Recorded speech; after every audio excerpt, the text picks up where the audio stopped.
There's a valley in rural Appalachia where the children stopped crying, not because they were content, not because they were loved, but because their vocal cords had been twisted by something far darker than neglect. For over 200 years, one family bred only within itself, father to daughter, brother to sister, cousin to cousin, until the bloodline became so tangled that nature itself began to rebel. The children born into this silence couldn't scream when they were hungry, couldn't weep when they were hurt. They could only stare with pale, unblinking eyes that seemed to know they should never have existed at all. This is not folklore. This is not legend. This is what happens when isolation becomes a prison, and a family becomes its own graveyard. Hello everyone. Before we start, make sure to like and subscribe to the channel and leave a comment with where you're from and what time you're watching. That way, YouTube will keep showing you stories just like this one. The Whitaker family settled in the mountains of West Virginia in 1768, back when the frontier was still a savage, lawless place where families could disappear into the hollows and never be seen again. They came from England, fleeing debts and whispers of shame that followed them across the Atlantic like a curse they couldn't outrun. The first generation built a homestead in a valley so remote that even the nearest town was a 2-day ride through treacherous terrain. They told themselves they were seeking freedom. What they found was something far more sinister, a kind of freedom that allowed them to become their own isolated universe, accountable to no one, visible to no one, until the laws of man and nature ceased to apply. The patriarch, Thomas Whitaker, was a stern man, with a face like carved stone and eyes that never seemed to settle on anything for long. He brought with him 3 sons and 2 daughters, and when his wife died during the crossing, he told the children that they were all they had now, that the outside world was dangerous, that strangers carried disease and treachery, that trust could only exist within the bloodline. It was a philosophy that would echo through the generations like a curse spoken into a canyon, bouncing back louder and more distorted each time it returned. By 1790, the oldest son had married his sister, not in a church, and not with any formal ceremony, but in the quiet, unspoken way that things happened when there were no witnesses and no one to say it was wrong. The younger children grew up believing this was natural. They had never seen another family. They had never attended a school or a social gathering. The only faces they knew were the faces they saw every morning across the breakfast table, faces that grew more familiar, more similar, more disturbingly alike with each passing year. By the time the 1800s arrived, the Whitaker family had become something else entirely. 3 generations deep into isolation, and the genetic consequences were already beginning to show themselves in ways that couldn't be ignored or explained away. Children were born with fingers that bent at wrong angles, with eyes that didn't quite track together, with jaws that hung slightly open, as if perpetually surprised by their own existence. The family elders spoke of these abnormalities as tests from God, as trials to be endured with silent dignity. But in truth, they knew, somewhere in the primitive understanding that exists beneath language and rationalization, they understood that they were doing something that nature herself was trying to prevent. The valley became a closed circuit of genetic material, the same DNA folding back onto itself again and again like a piece of paper creased so many times that it begins to tear along the lines. Cousins married cousins. Uncles took nieces as wives when their own wives died in childbirth, which happened with disturbing frequency in that isolated place where medical knowledge was scarce and superstition filled the gaps. The family tree didn't branch outward the way trees are meant to. It grew inward, roots tangling with roots, strangling itself from within. And with each generation, the silence in the valley grew heavier, more oppressive, as if the land itself was holding its breath, waiting to see how far this experiment in human isolation could go before it collapsed entirely. By 1840, something new appeared. A child was born who couldn't cry. The mother held the infant in her arms, watching its face turn red with the effort of screaming. But no sound emerged, just a desperate, wheezing silence that made the other children in the room step backward, frightened by something they couldn't name. The midwife, herself a cousin twice removed, made the sign of the cross and whispered that it was a punishment. But punishment for what? For loving family too much? For staying loyal to the bloodline? The questions hung in the air like smoke, but no one dared speak them aloud. The silent child survived, which surprised everyone. Most infants born with severe abnormalities in that era died within days, their small bodies unable to fight off the infections and complications that came with genetic disorders. But this child lived, and as she grew, it became clear that her silence wasn't a temporary condition. She would never speak, never laugh, never cry out in pain when she fell or burned herself on the cooking fire. She moved through the world like a ghost, and the family learned to read her needs in the desperate gestures of her hands and the haunted expression that never left her pale, too wide eyes. The silent children became more common as the decades wore on. By 1870, nearly 1 in every 3 births produced a child who couldn't vocalize properly. Some were completely mute. Others could only produce guttural, animal-like sounds that barely resembled human speech. The family began to see this as normal, the way people adapt to any horror if they're exposed to it long enough. They developed a crude sign language, a series of gestures and facial expressions that allowed the silent ones to communicate basic needs. But there was something profoundly disturbing about watching a child try to scream in terror and produce nothing but a hollow wheeze, watching their small chest heave with the effort of making a sound that would never come. The outside world had largely forgotten about the Whitakers. Occasionally, a traveling preacher or a lost hunter would stumble into their valley and leave with stories that sounded too bizarre to be believed. They spoke of a family where everyone looked eerily similar, where pale-eyed children watched from windows with expressions too knowing for their years, where the adults moved with a shuffling, uncertain gait that suggested bodies not quite built correctly. But these stories were dismissed as mountain folklore, the kind of exaggerated tales that people told around fires to frighten each other. No one investigated, no one intervened. The Whitakers remained hidden in their valley like a secret too shameful to acknowledge. By the turn of the 20th century, the genetic damage had accelerated beyond anything the family could have imagined. Children were born with skulls that were too soft, that remained pliable well into childhood, denting slightly when pressed. Some had teeth that grew in twisted spirals, overlapping each other in mouths too small to contain them. Others had limbs of unequal length, forcing them to walk with a lurching, crab-like motion that made them objects of pity and revulsion even within their own family. And still, the marriages continued within the bloodline, because what choice did they have? The outside world was foreign and frightening. The valley was all they knew. The medical community, such as it existed in rural Appalachia at the time, had no framework for understanding what was happening to the Whitaker family. Genetics as a formal science was still in its infancy. Mendel's work with pea plants was only just beginning to be understood and applied to human heredity. The doctors who occasionally encountered Whitaker family members on rare trips to distant towns simply noted their abnormalities and moved on, attributing the conditions to bad luck or divine displeasure. No one connected the physical deformities to the family's breeding practices, or if they did, they kept their suspicions to themselves, understanding that some truths were too uncomfortable to speak aloud in polite society. The 1920s brought the first real documentation of what was happening in that forgotten valley.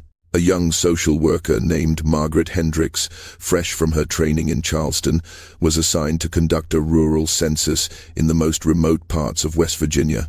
Her supervisor warned her about the Whitaker family before she made the journey, told her not to be alarmed by what she might see, but nothing could have prepared her for what she encountered when she finally reached their homestead on a gray October morning in 1923. She found 14 people living in conditions that barely qualified as human habitation.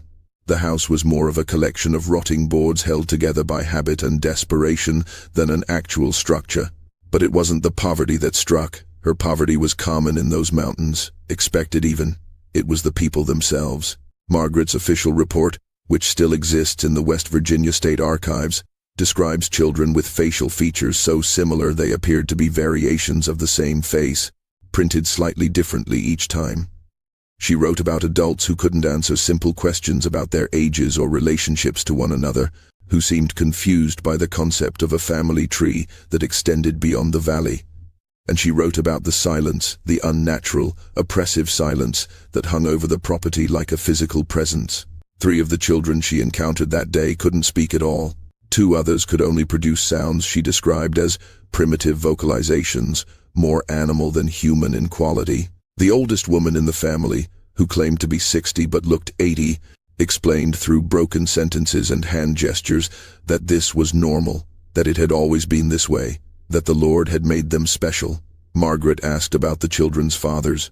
The old woman smiled, revealing a mouth with only 4 remaining teeth, and said simply, "We keep it in the family, safer that way." The casual nature of this admission, the complete absence of shame or awareness that anything was wrong, haunted Margaret for the rest of her life. She filed her report with recommendations for immediate intervention, medical examinations, educational programs, possible relocation of the children to environments where they could receive proper care. Her supervisor read the report, placed it in a filing cabinet, and told her to focus on families that could actually be helped. The implication was clear. The Whitakers were too far gone, too damaged, too expensive to save. It was easier to leave them in their valley, to let them continue their slow genetic collapse away from public view, where their existence wouldn't force uncomfortable questions about how such a situation could persist for over 150 years without anyone doing anything to stop it. The Great Depression should have destroyed the Whitaker family. It destroyed nearly everyone else in those mountains, drove farmers from their land, shuttered mines, turned entire towns into ghost settlements where starving families waited for help that never came. But the Whitakers survived, partly because they had so little to lose in the first place, and partly because their isolation had made them experts in a kind of subsistence living that bordered on prehistoric. They hunted with traps made from salvaged wire. They grew stunted vegetables in soil so depleted it could barely support weeds. They survived, but survival came at an even steeper cost than before. During the 1930s, the family reached what modern geneticists would call a critical threshold, a point where the gene pool had become so restricted that harmful recessive traits appeared in nearly every birth. Children emerged from the womb with conditions that had no names, syndromes so rare and specific to inbreeding that medical textbooks wouldn't document them for another 50 years. One infant was born with eyes that couldn't close properly, the lids malformed and insufficient, forcing the family to keep the child in darkness to prevent the eyeballs from drying out. Another came into the world with organs positioned incorrectly inside the body cavity, the heart tilted at an angle that made every breath a struggle. These children rarely lived past their first year, and the family buried them in unmarked graves on the hillside behind the house, tiny mounds that multiplied like mushrooms after rain. The vocalization problem, the inability to cry or speak, had become almost universal by this point. Of the 7 children born between 1930 and 1940, only one could produce anything resembling normal speech. And even that child's voice was wrong somehow, pitched too high and too thin, like air escaping from a balloon.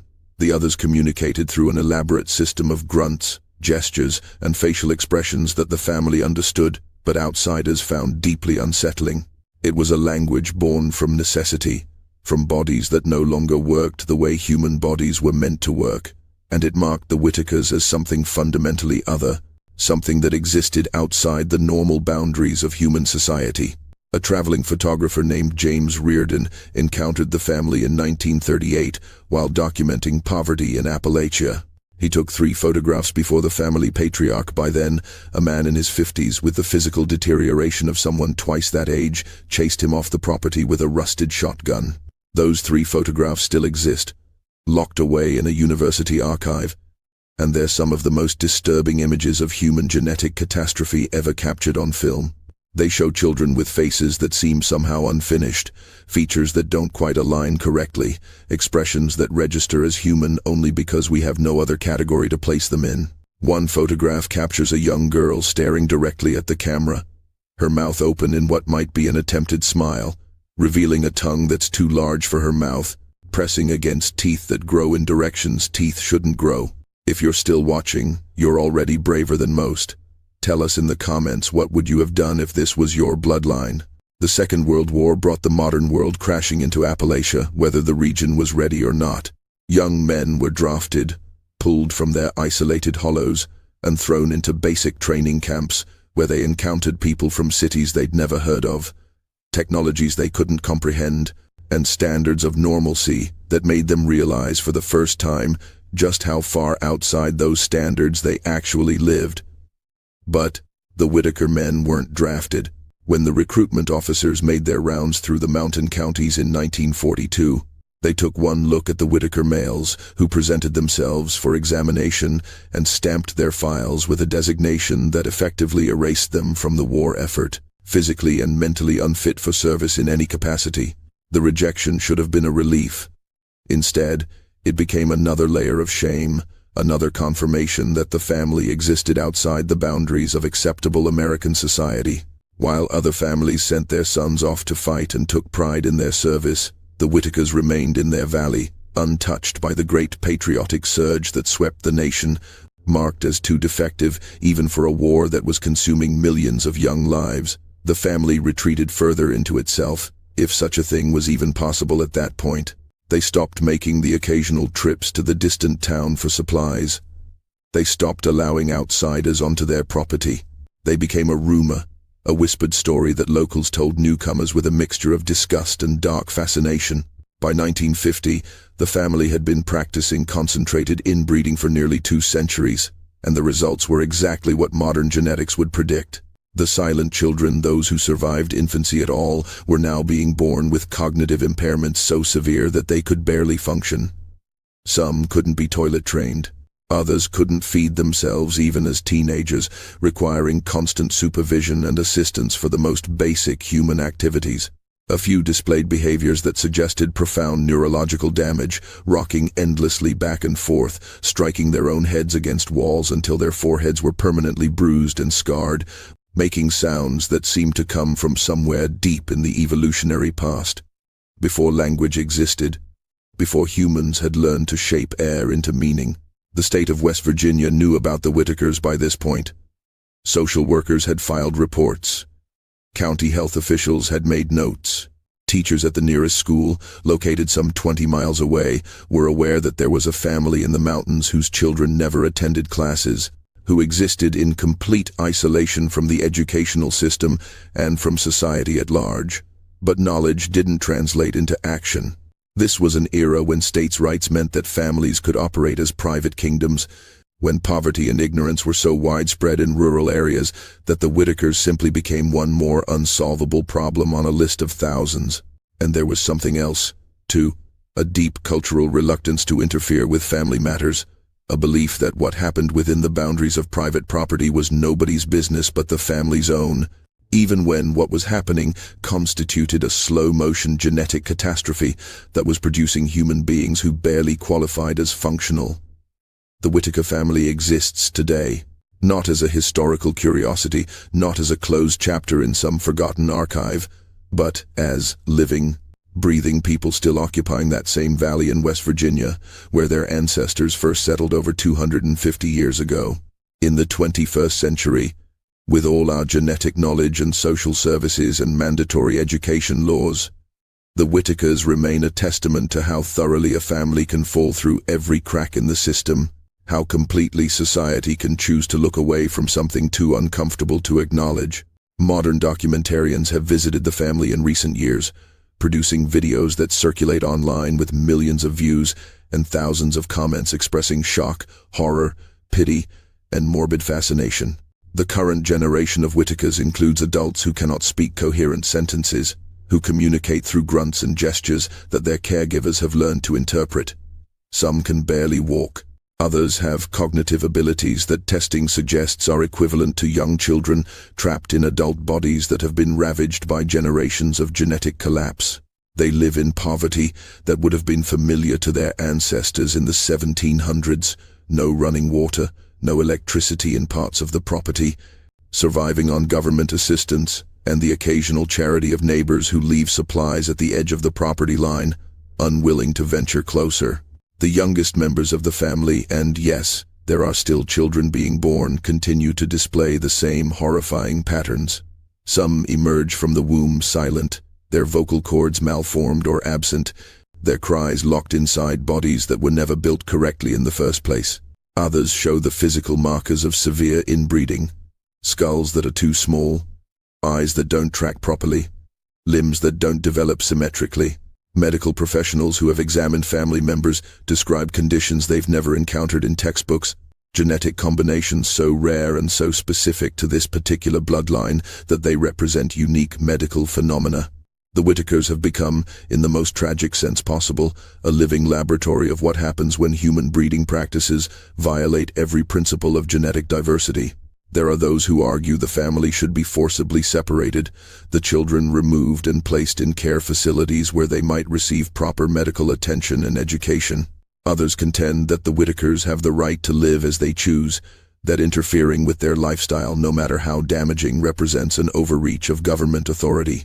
The debate continues in academic circles and social work conferences, but in the valley itself, nothing changes. The family persists in its isolation, cut off from the world not just by geography now, but by centuries of genetic damage that have left them fundamentally incompatible with modern society. What haunts anyone who studies the Whitaker case isn't just the physical deterioration, the silent children, and the cognitive impairments, and the bodies that barely function. It's the question that hangs over the entire 250-year saga like a ghost that won't be exorcised. How did this happen? How did a family breed itself into genetic oblivion for over 2 centuries while the rest of the world simply watched, documented, filed reports, and did nothing? The answer is uncomfortable and deeply American. It happened because intervention was always too expensive, too complicated, too politically sensitive. It happened because poverty and isolation create invisible people, and invisible people can suffer in ways that would be unthinkable if they occurred in plain sight. It happened because sometimes society decides that certain problems are simply too broken to fix, and the easiest solution is to let them continue in the shadows, out of sight and out of mind, until they become cautionary tales that people watch on YouTube late at night, shaking their heads at the horror of it all before clicking to the next video and forgetting completely.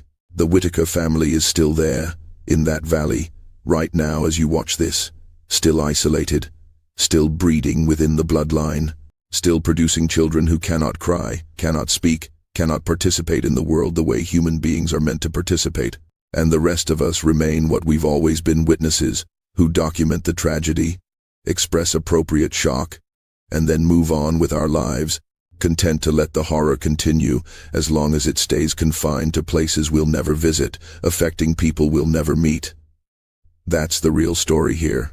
Not just what happened to one family in the mountains, but what it says about all of us, that we let it happen, that we're still letting it happen, and that tomorrow nothing will change except the number of views on videos like this one.